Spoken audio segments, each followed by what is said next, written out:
Over 200 years ago, there was a revolution, an American Revolution, an event that literally changed the course of history. It was led by a group of unsatisfied people. People who were tired of being told what they could do and when they could do it. People were fed up with their lack of choices and their lack of personal freedoms. People fed up with their lives being controlled by others. Fed up with being oppressed, fed up with being manipulated. They finally said, enough, I've had it, and I'm not going to live like this anymore.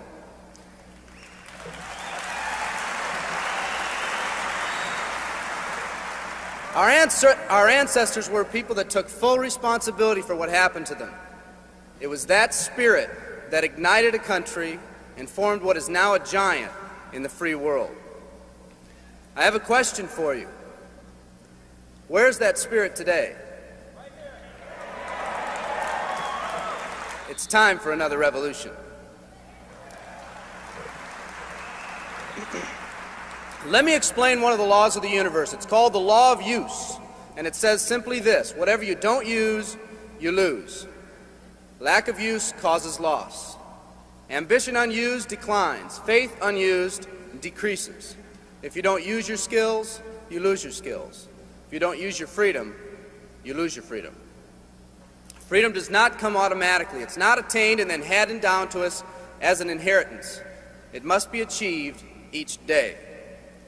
At the turn of the century, in the year 1900, less than 10% of us worked for other people or the government. Over 90% of us were self-employed. We were an independent people. In 1980, only 80 years later, over 90% of us worked for the other people or the government. Less than 10% of us were self-employed. We changed from an independent people to a dependent people. We'd slowly shifted from a people who took full responsibility for everything that happened to them to a people who've become talented and practiced at the art of blaming others for their problems.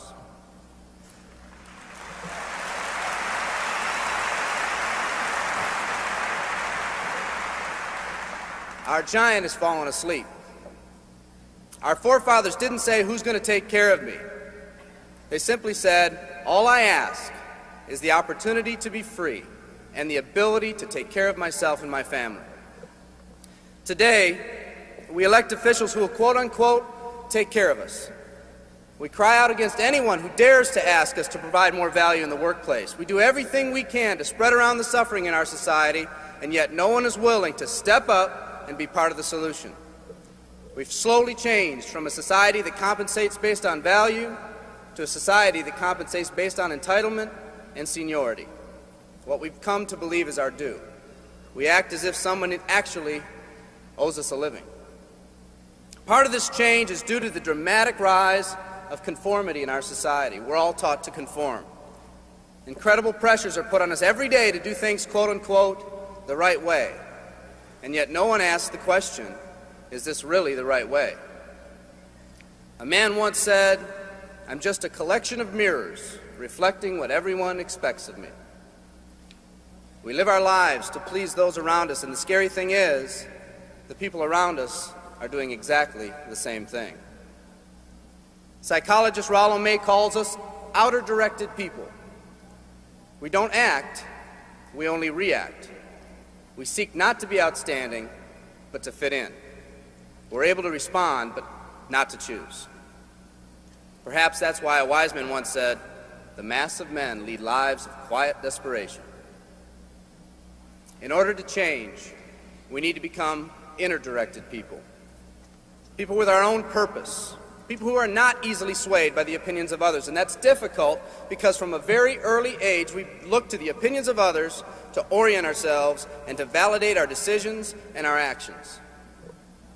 Nietzsche said, we need more strong people in this world because the weak, by their sheer mass, are forcing weak ideals and weak values on us all.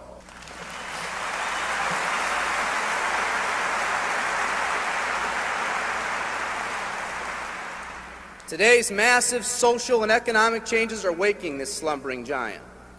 Some people may not be ready right now for the changes happening today in today's society. It doesn't matter if they're ready or not. An old proverb says, if a man wants his dreams to come true, he must first wake up.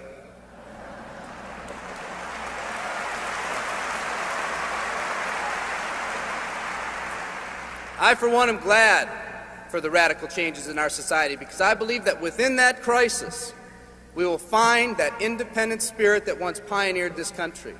Some of us are finally ready to change.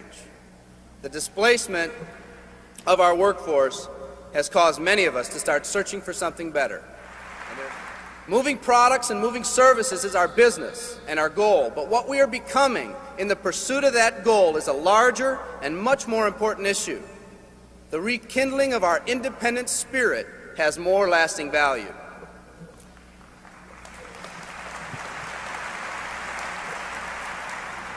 There's no more noble a business than the business that encourages the development of people. Every living organism has one and only one central need in life: to fulfill its own potentialities. The acorn becomes an oak, the puppy becomes a dog, and that's all that's required of the oak and the dog. But the human being's task in fulfilling his or her nature is much more difficult. The reason is, unlike any other living creature on this planet, you've been given the dignity of choice. You'll not grow like a tree. You'll grow only as you plan and choose to grow. When a person chooses to live, two things happen. First, assuming responsibility for themselves takes on a whole new meaning. They accept responsibility not as something they've been saddled with, but as something they themselves have chosen. The second thing that happens is that discipline from the outside is replaced by self-discipline. They accept discipline not because it's commanded, because they themselves have chosen what they want to do with their lives. Just like when the disenfranchised men and women over 200 years ago got fed up and said, I'm not going to live like this one more day, there's another revolution coming. It's coming not just from Americans, but from people all over the world.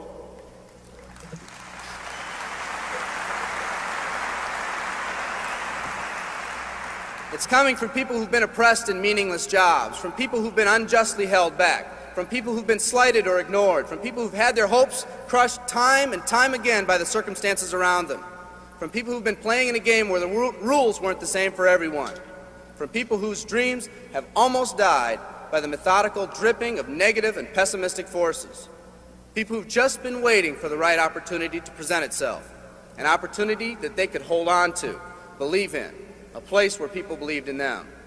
I hear the rumbling of this coming revolution every day. The old rules are changing, and society is finally ready for that change. Will people try to persuade you not to rise up? Yes, they will, and sometimes with the best of intentions. But we must fight anyone or anything that tries to influence us against our freedom. And they'll try. Believe me, they'll try.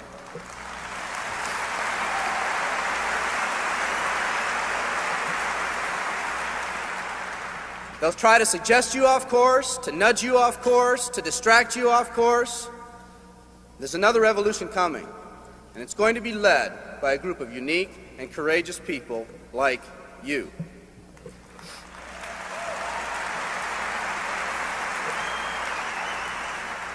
People who've had it with the way things are. People who've picked out their mountain in life and said, I'm going to the top. And if someone tells you you can't climb mountains, you don't have any experience. You tell them, I'm going to the top.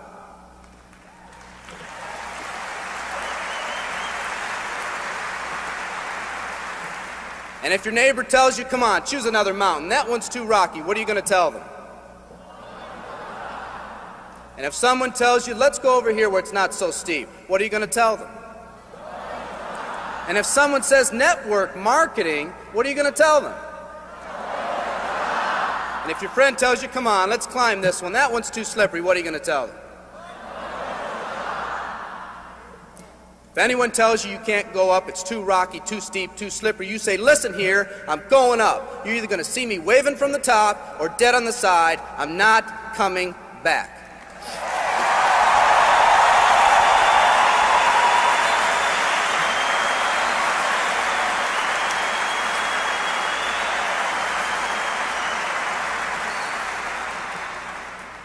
There's something about the do-or-die attitude. It's almost like when someone has a do-or-die attitude, time, fate, and circumstances seem to get together, have a hasty conference, and say, they say they're going to do it or die. We might as well let them have it.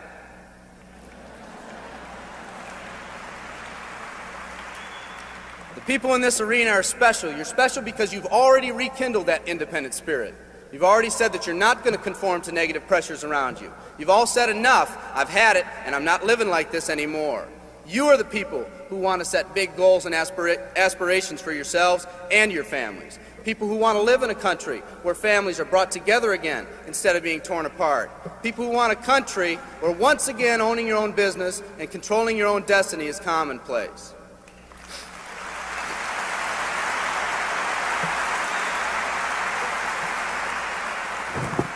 People who want a country where every man, woman, and child is treated with equal respect and dignity.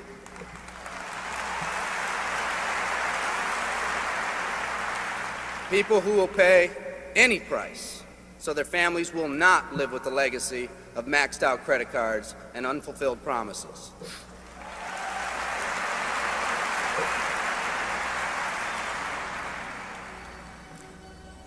Today, we stand at the genesis of a new revolution, and people like you are going to lead it. Theodore Roosevelt said these words decades ago, and I think they're particularly appropriate today. He said, "We see across the dangers of the great future, and we rejoice as a giant refreshed. The great victories are yet to be won, the greatest deeds yet to be done. I've dreamt of a company that can give us the opportunity to make these dreams come true by allowing us all to fulfill our own true potential. I love you all. Thank you very much."